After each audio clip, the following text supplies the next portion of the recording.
In today's video, I'm going to teach you how to unsnooze emails in Gmail. Fix today here, let's begin.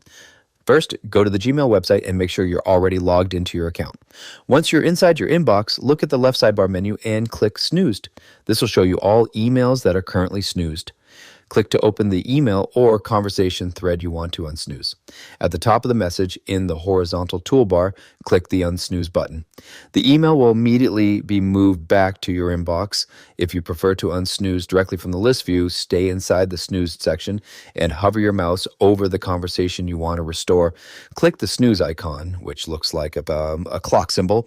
From the drop-down menu that appears, locate and click unsnooze. This will remove the scheduled return time and send the email back to your inbox right away. After unsnoozing, you'll see a confirmation message in the lower left-hand corner of the screen. To verify that the email has returned to your main inbox, click Inbox in the left sidebar and look for the restored message in your email list. If you found this useful, subscribe for more clear tutorials, and I'll see you in the next video. Congratulations!